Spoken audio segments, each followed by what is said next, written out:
Bene data bakundwa b'umwami Yesu Kristo, mwese abakurikira izi nyigisho tubahaye ikaze mu biganiro bya Saveur Divine. Ibi biganiro mu bitegurirwa n'abavugabutumwa bwiza batandukanye, akaba ari umuhamagaro ugendera ku ijambo ry'Imana byanditse mu gitabo cy'ubutumwa bwiza uko bwanditswe na Matayo ibice 24 umurongo wa 14. Kandi ubutumwa bwiza bw'ubwami buzigishwa mu isi yose ngo bube ubuhamya bwo guhamiriza amahanga yose, nibwo imperuka izaherako ize. Ibi biganiro mubikurikira ku channel ya YouTube yitwa Saveur Divine. Tubifurije kugubwa neza. Imana Data ari nayo So ibaha umugisha.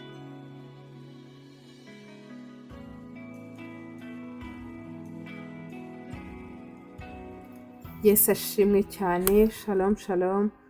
Ndabaramukije mbifuriza amahoro y'Imana. Uyu ni wa mwanya mwiza tuganira ijambo ry'Imana muri porogaramu ya Saveur Divine. Nge ubaramutsa ndi mwene So Marie Chantal Nimugire. Reka rero dusenge hanyuma tuganire ijambo ry'Imana. Data tugushimiye ko waturemeye umunsi mwiza, umunsi w'umugisha, kandi muri uyu munsi ukaba wongeye kuduha ifunguro ridutunga urariduha mu buryo bwose. Tugushimiye umutsima utunga ubugingo, tugushimiye ijambo ryawe, ijambo ritweza, ijambo ritumurikira. Haleluya, turarigushimiye ko wariduhaye, kandi tugushimiye imigisha yose dukuramo. Tugushimiye ko iri jambo ari ijambo ry'umugisha. Uko turyumvise turanezerwa, uko turyumvise twunguka imbaraga no kukumenya kurushaho. Icyubahiro ni icyawe. Bana natwe muri uyu mwanya, udufashe uduha umugisha mu izina rya Yesu, amen. Uyu munsi turaganira ku ijambo riri muri Yohana ibice 16 n'umurongo wa 33. Ni ijambo tuzaba tuganiraho muri iki cyumweru cyose muri iyi porogaramu ya Saveur Divine. Ni ijambo rivuga ngo ni ijambo riri muri Yohana ni ibice 16 umurongo wa 33. Dusome: ibyo mbibabwiriye kugira ngo mugire amahoro muri nge. Mu isi mugira umubabaro, ariko nimuhumure nanesheje isi. Amen. Iri ni ijambo Yesu yabwiye intumwa ze abahumuriza. Ni igihe cyari kigoye rwose, ni igihe yari yaramaze kubateguza iby'urupfu rwe bitari ibanga. Kandi n'ubundi usomye mu bice bindi bibanza, uhereye mu gihe yaramaze kuzura Lazaro, bigaragara ko bari bamaze kubibona ko hari ikibazo gikomeye yuko barimo gushaka Yesu ngo bamwice, bamufate.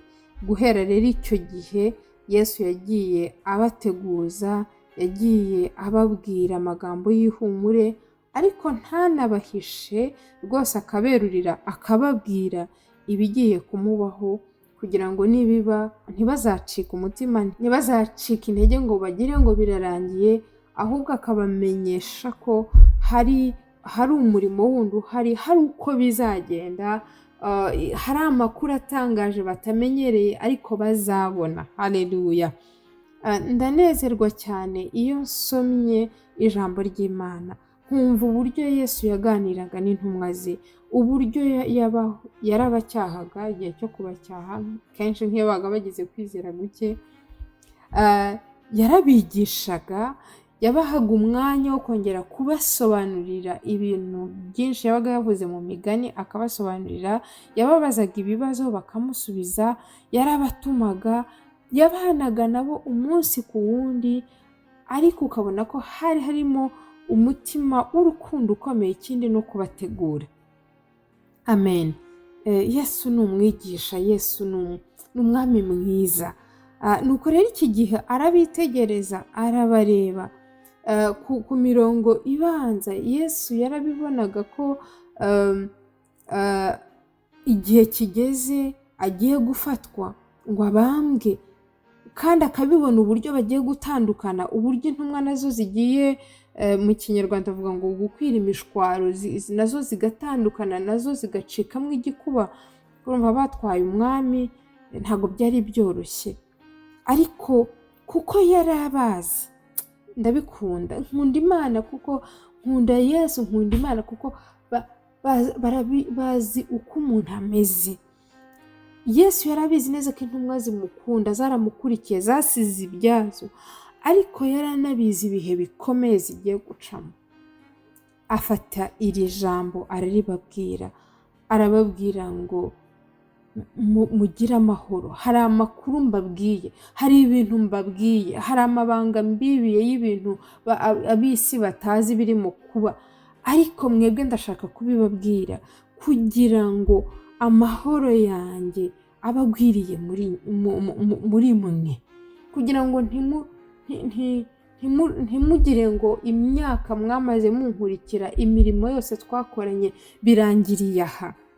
Yarabahumurije kandi ariko ababwiza n'ukuri, arababwira ati ariko rero nubwo muzagira amahoro kandi nyabahaye kandi mukaba munayafite muri nge, ariko ababwira ikintu gikomeye kandi natwe twese tuzi kandi tubamo tureba.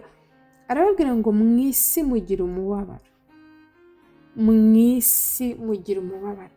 Yesu yarabibonye mu myaka 33 yari amaze ari mu isi, imyaka 30 yamaze abana n'abantu ataratangira umurimo wo kubwiriza.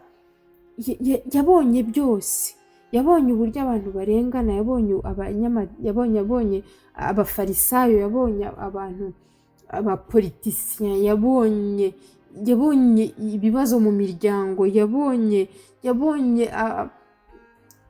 ibintu byinshi, yabonye abarwayi, yabonye abo Satani atwaje igitugu, yabonye abarwaye bafashwe n'abadayimoni, yabonye abapfushije abantu, yabonye ingorane zose umuntu ahura nazo, yarabibonye. Mu myaka 3 nabyo yamaze ari kumwe n'intumwa ze, ngo yagendaga agirira abantu neza, yagendaga afasha abantu, abahumuriza.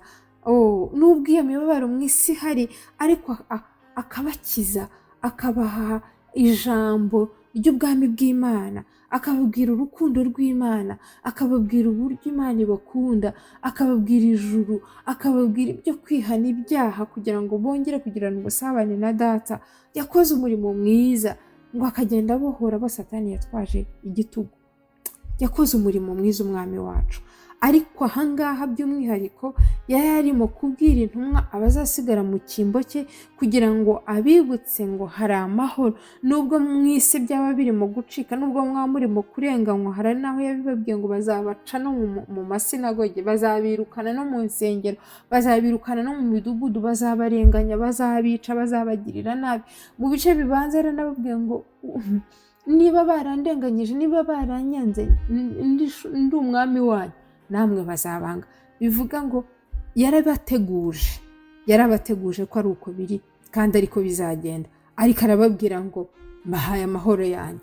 Hari amahoro Imana itanga, haleluya. Hari amahoro y'Imana, hari amahoro Imana yahaye Kristo, imugira umwami w'amahoro, niko yitwa umwami w'amahoro, kugira ngo abamwizera nubwo mu isi byaba bikomeye, nubwo aho bari byaba bitoroshye, nubwo baba barimo kurenganywa, nubwo baba bari mu kaga gatandukanye, gatewe no gukunda Imana, gatewe n'uko ari abana b'Imana, gatewe n'uko ari abakiranutsi, gatewe n'uko bakora ibyo Imana ishaka, bagahugurukirwa n'abandi. Ariko arababwira ngo hari amahoro, hari amahoro, hari amahoro tujya tugira, hari amahoro tugira, hari amahoro dufite, nubwo hari amahoro abana b'Imana bafite muri Kristo Yesu, ariko n'imibabaro nayo mu isi irahari.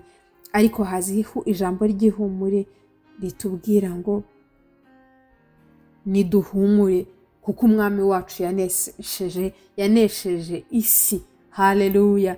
Uyu munsi ndimo gusenga nibutse indirimbo bajya baririmba, baravuga ngo aracyariho Yesu, ngo urupfu ntago rwamuheranye, ngo biganza bigaba amahoro, aracyariho, haleluya.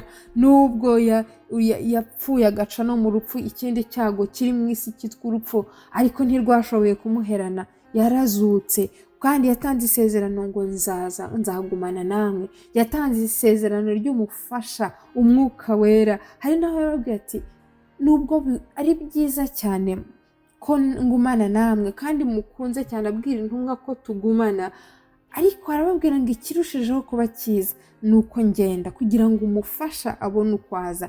Kuko Yesu yari agendana nabo ari umwami wabo, ariko hari ibintu batashoboraga gukora kuko batari bagahabwa umwuka wera. Ariko arababwira ngo igikwiye cyaba cyiza ni uko ngenda.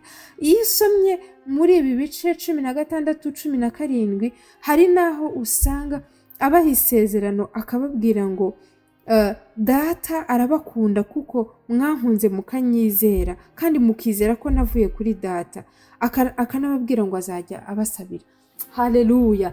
Yesu ari kumwe natwe kandi yaraduhumurije. Iki gihe yabwiraga intumwa, ariko nitwabwira uyu munsi kugira ngo tumenye ngo hari amahoro ye. Haleluya! Kandi n'imibabaro irahari, nabyo ntitugire ngo ntibihari, ariko aravuga ngo niduhumure kuko yanesheje isi. Haleluya! Imana ibaho umugisha bene data. Amahoro ya Yesu akomeze kuba muri mwe agwiriye rwose, kandi mukomeze kugenda munesha nk'uko umwami wacu yanesheje. Muhumure mu izina rya Yesu. Amen.